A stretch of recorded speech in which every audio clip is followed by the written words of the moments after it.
everyone, myself Suchitra Pujari. Welcome to my channel that is Saroja academy.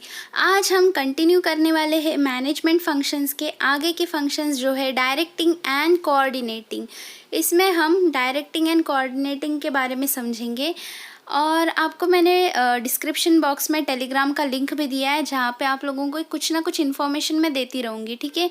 अगर आप चाहे तो ज्वाइन कर सकते हो। Directing is the fourth function of management. Directing is a process in which the managers instruct, guide and oversee the performance of the workers to achieve predetermined goals। तो directing में क्या होगा, मैनेजर्स इंस्ट्रक्ट करेंगे लोगों को। ये जो manager है वो इंस्ट्रक्ट करेगा लोगों को, वो इंस्ट्रक्ट करेगा, गाइड करेगा, परफॉर्मेंस को चेक करेगा, जिससे क्या होगा, जो भी हमने प्री डिटरमाइंड गोल सेट किया है उस गोल को अचीव करने में हमें आसानी होगी। Planning, organising, staffing has got no importance if direction function does not take place. अगर डायरेक्शन फंक्शन नहीं है तो जो भी हमने प्लान किया है, ऑर्गेनाइज किया है और स्टाफिंग किया है, इसका कोई यूज़ नहीं होगा। क्यों?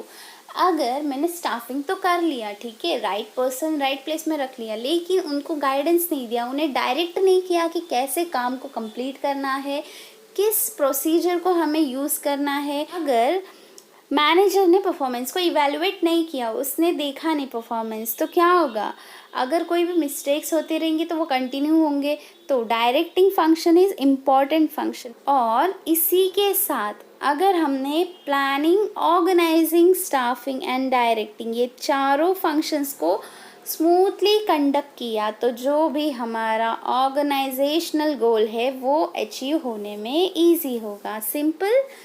Characteristics of direction. तो डायरेक्शन के कुछ नेचर है, कैरेक्टरिस्टिक्स है, वो हम देखते चले जाते हैं। First one is what? Pervasive function. Pervasive मतलब क्या? सारे लेवल्स में इसका इम्पोर्टेंस है। Directing is required at all levels of organization. Next is what? Continuous activity. Direction is a continuous activity as it continues throughout the life of the organization.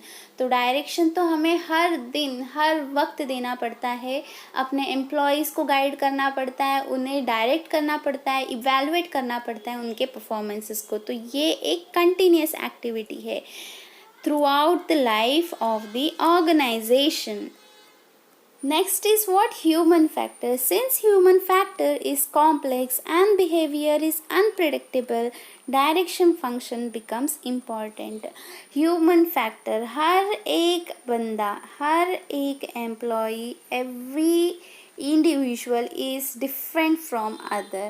ठीक है, इसका thinking इसके साथ मैच नहीं होगा, इसका इसके साथ नहीं मैच होगा। ये क्या है? कॉम्प्लेक्स बिहेवियर होता है इनके अंदर, बहुत सारे डिफरेंसेस होते हैं, तो उनका जो बिहेवियर वो भी अनप्रिडिक्टेबल होता है। हमें नहीं पता है कि सामने वाला कैसे रिएक्ट करेगा। तो डायरेक्शन फंक्शन इम्पॉर्टेंट है उन्हें गाइड करने के लिए। Next is what? Creative activity. Direction function helps in converting plans into performance. तो डायरेक्शन से क्या होगा, जो भी हमने प्लान्स बनाए, ये मैंने प्लान बनाया, ठीक है, फर्स्ट फंक्शन मैंने प्लानिंग बना लिया, ठीक है, प्लानिंग फंक्शन को कंप्लीट कर लिया, लेकिन ये इनकम्प्लीट है। क्यों? जब डायरेक्शन फंक्शन होगा, डायरेक्शन फंक्शन के पहले क्या होगा? ऑर्गेनाइजिंग और स्टाफिंग, ये सब होके जब डायरेक्शन के पास पहुंचते हैं हम, तब क्या होगा? डायरेक्शन के थ्रू हम कन्वर्ट कर पाएंगे प्लान्स को परफॉर्मेंस में। जैसे जैसे स्टाफ को गाइड करके उनके थ्रू हम काम करवा के लेंगे एफिशिएंटली, तब क्या होगा? हमारा जो प्लान्स है वो परफॉर्मेंस में कन्वर्ट हो जाएगा। ये जो पूरा एग्जीक्यूटिव फंक्शन के बारे में बताया, यहाँ पे क्या बोल रहा है, वो जो भी फंक्शन है डायरेक्शन वाला वो कौन कैरी करेगा? Carried out by all managers and executive at all levels through out the working of an enterprise. जब तक हमारा एंटरप्राइज है तब तक ये डायरेक्शन फंक्शन मैनेजर के थ्रू कैरी होता ही रहेगा। इजी। क्या बोला गया है यहाँ पे?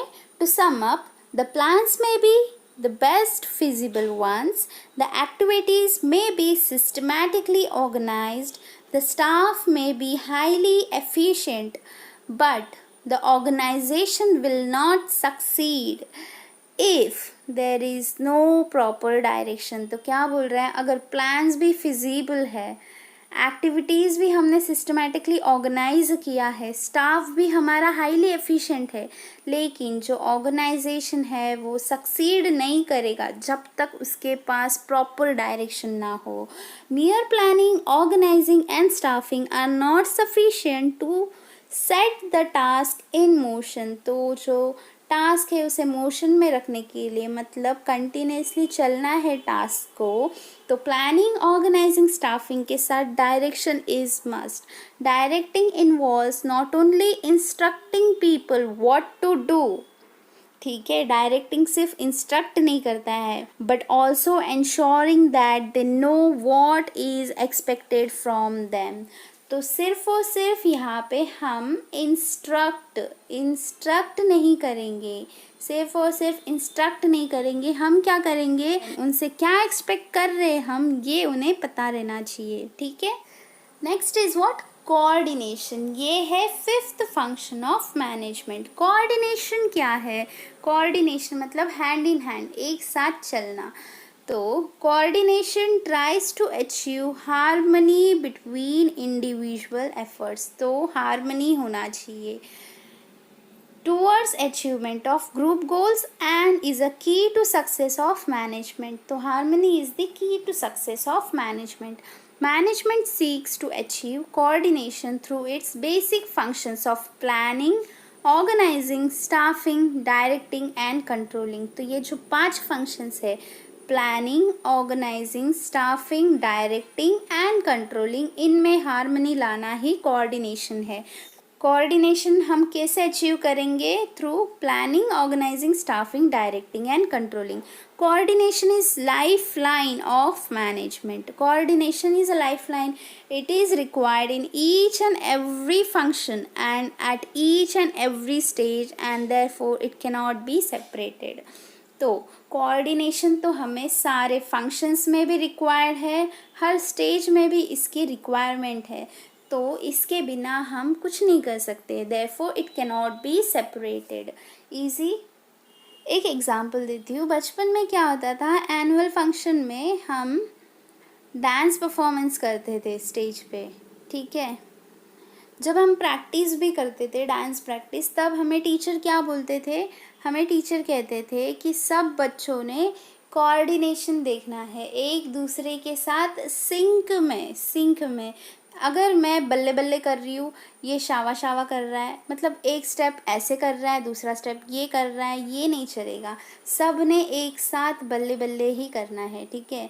मतलब जो स्टेप उन्होंने कहा है, जो स्टेप हमें टीचर सिखा रहे हैं, वो स्टेप एक साथ हार्मनी में सब ने करना है. तो इसे ही कोऑर्डिनेशन कहते हैं, सिंपल वर्ड्स में. फनी है, फिर भी समझने में ईजी लगेगा ये एग्जाम्पल. ठीक है. Next is what? कोऑर्डिनेशन का एक डायग्राम है जिसमें हमें बताया जा रहा है कि कोऑर्डिनेशन क्या है. परचेज, प्रोडक्शन, मार्केटिंग, फाइनेंस, ये सब एक दूसरे से कोऑर्डिनेट करके अगर काम करेंगे तो ही ऑर्गेनाइजेशन सक्सेसफुल होगा. अगर परचेज डिपार्टमेंट में क्या हो रहा है ये प्रोडक्शन डिपार्टमेंट को नहीं पता है, मार्केटिंग क्या कर रहा है ये फाइनेंस को पता नहीं है, ये सब क्या है, इंटर रिलेटेड है. ये सारे डिपार्टमेंट्स एक दूसरे के साथ कोऑर्डिनेट करेंगे तब ही अपना ऑर्गेनाइजेशन है वो ग्रो करेगा. Simple. Thank you. Keep learning, explore more, stay curious. अगर कोई भी डाउट हो तो कमेंट सेक्शन में पूछ लेना. लास्ट क्लास होगा कल जिसमें हम करने वाले हैं कंट्रोलिंग फंक्शन.